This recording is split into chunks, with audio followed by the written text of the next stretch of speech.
नमस्कार दोस्तों, स्वागत है आप सभी का प्यारा उत्तराखंड में। आज की इस वीडियो में हम बात करेंगे चार धाम यात्रा के बारे में। जैसा कि आप सबको पता है कि उत्तराखंड में चार धाम यात्रा पिछले हफ्ते से शुरू हो चुकी है। चारों धामों के कपाट यानी कि बद्रीनाथ, केदारनाथ, गंगोत्री और यमुनोत्री, चारों धामों के कपाट खुल चुके हैं और जो श्रद्धालु हैं, जो भक्तजन हैं, उन सभी की भीड़, चाहे देश हो, देश के कोने कोने सभी राज्यों से जो भक्त है वो अब उत्तराखंड आ रहे हैं चार धाम यात्रा के लिए, चारों धामों के दर्शन के लिए।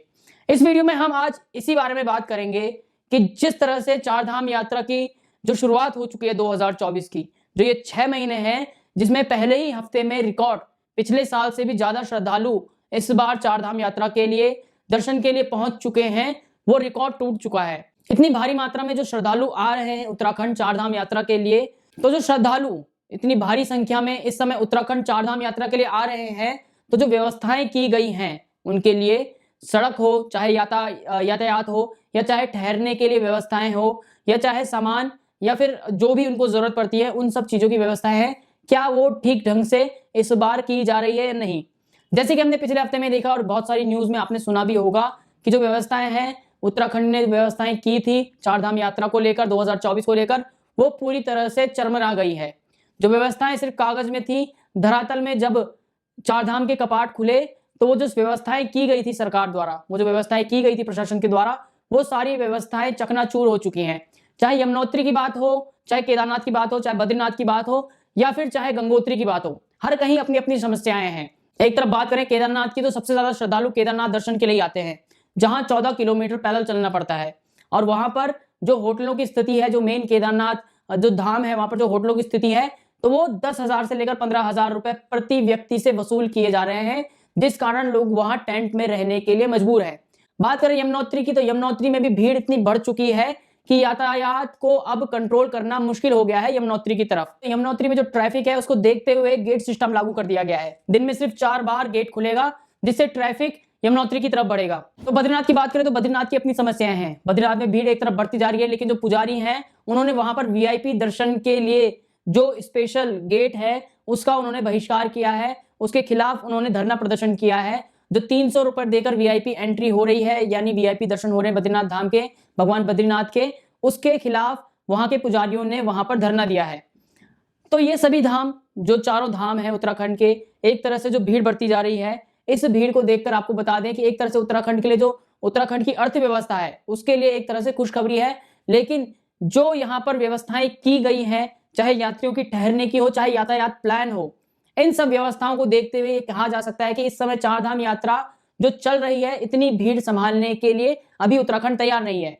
2013 में केदारनाथ में जो आपदा आई, उसको हम सभी ने देखा, जिसमें हजारों लोगों ने अपनी जान गंवाई, हजारों लोग गुमशुदा हो गए। लेकिन उस आपदा के बाद जिस तरह से केदारनाथ का उत्थान हुआ है और उसके बाद जो संख्या है श्रद्धालुओं की वो बढ़ती ही जा रही है, लेकिन व्यवस्थाओं के नाम पर अभी भी वहां पर कोई भी दूसरा वैकल्प हमारे पास इस समय नहीं है। चार धाम के लिए सिर्फ एक ही रूट है। चार धाम में जो बढ़ती हुई श्रद्धालुओं की भीड़ है, कह सकते हैं कि जो ऑल वेदर रोड इस समय बनाई गई है उसके कारण भी बड़ा है, क्योंकि इस रोड से पहले ये चारों धाम थे, इन चारों धाम में जो सफर था वो करना बहुत ही ज्यादा मुश्किल था। लेकिन अब ऑल वेदर रोड बनने के बाद ये सफर बहुत ही ज्यादा आसान हो चुका है। इसलिए भारी मात्रा में बाहर से जो श्रद्धालु हैं वो चार धाम के लिए यहाँ पर उत्तराखंड में आ रहे हैं।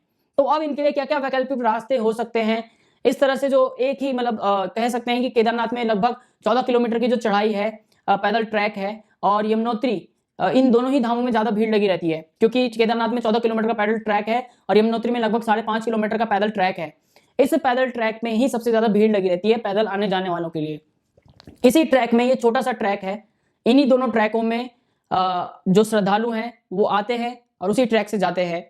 इसी ट्रैक में घोड़ा और खच्चर वाले हैं वो भी आते हैं और उसी ट्रैक से जाते हैं। इसी ट्रैक से जो सामान है, जो ऊपर दुकानों में सामान पहुंचाया जाता है, इसी ट्रैक से लाया जाता है और इसी ट्रैक से ले जाया जाता है। इसी ट्रैक से जो कंडी वाले हैं वो भी इसी ट्रैक से जाते हैं। तो इस ट्रैक से जो एक छोटा सा ट्रैक है, पैदल ट्रैक, एक 14 किलोमीटर का केदारनाथ का और एक 5.5 किलोमीटर का यमुनोत्री का, ये छोटा सा ट्रैक बहुत सारा वजन इस समय झेल रहा है। जहां चारधाम यात्रा अभी शुरू हो चुकी है, तो वहीं अब आपको बताते हैं कि क्या क्या वैकल्पिक रास्ते हो सकते हैं जो कि इस चारधाम यात्रा को एक सुगम बना सके, न कि दुर्गम बना सके। सबसे पहले तो आपको बता दें कि चार धाम यात्रा सबसे बड़ा जो चैलेंज रहता है सरकार के पास, प्रशासन के पास सबसे बड़ा चैलेंज रहता है यातायात का। चारधाम यात्रा के दौरान आपको बता दें कि परिवहन नेटवर्क यानी कि यातायात को बेहतर बनाने की जरूरत है। यात्रा काल में इस सीजन में यात्री जो है मैक्सिमम अपने निजी वाहन से आते हैं, यानी कि अपने प्राइवेट व्हीकल से आते हैं। इससे जो यात्रा काल है यानी कि जो सीजन है उसमें राज्य में वाहनों की संख्या लाखों तक पहुंच जाती है। इससे जहां यातायात प्रभावित होता है तो वहीं बता दें पर्यावरण को नुकसान भी होता है। केदारनाथ की बात करें तो सोनप्रयाग से केदारनाथ का जो रोपवे है उसका निर्माण जल्द ही पूरा होने से जो यात्रियों का दबाव है उसे काफी राहत दिया जा सकता है। इससे होगा क्या, इस रोपवे बनने से जो सोनप्रयाग से केदारनाथ के लिए जो रोपवे बन रहा है, इस रोपवे से सबसे ज्यादा फायदा यात्रियों को ही होगा, क्योंकि इससे यात्रियों को जो मंदिर परिसर है उसमें वहां पर रात में रुकने की जो जरूरत थी अब वो जरूरत भी नहीं रहेगी। क्योंकि पहले क्या होता था, अभी क्या होता है कि 14 किलोमीटर का सफर करके आप 5 से 6 घंटे में वो ट्रैक पूरा करके केदारनाथ मंदिर पहुंचते हैं, फिर आपको एक रात वहीं बिताना पड़ता है, फिर अगले दिन आप वापस आते हैं। इससे जो ये अब रोपवे बन जाएगा तो सोनप्रयाग से जो केदारनाथ का रोपवे बन रहा है इसमें आप सुबह जल्दी जाकर रोपवे से दर्शन करके शाम को वापस आ सकते हैं। केदारनाथ जो परिसर है वहां पर आपको रुकने की जरूरत भी नहीं पड़ेगी। बात करें रोपवे की तो सोनप्रयाग से जो रोपवे बना है केदारनाथ के लिए प्रधानमंत्री नरेंद्र मोदी ने उस रोपवे का शिलान्यास पहले ही कर दिया है और बहुत ही जल्द ये रोपवे बनकर तैयार हो जाएगा। ये रोपवे बनने से जो केदारनाथ में भीड़ है उसमें थोड़ा कंट्रोल आएगा। जो केदारनाथ तक पहुंचने के लिए नए वैकल्पिक मार्ग हैं उनको भी तैयार किया जा सकता है सरकार द्वारा। जैसे आपको बता दें कि केदारनाथ में जो रामबाड़ा से केदारनाथ तक जो पुराना पैदल मार्ग था उसको दुरुस्त करके दूसरे वैकल्पिक मार्ग के रूप में उपयोग किया जा सकता है। ये प्रस्ताव जो है ये लंबे समय से लटका हुआ है।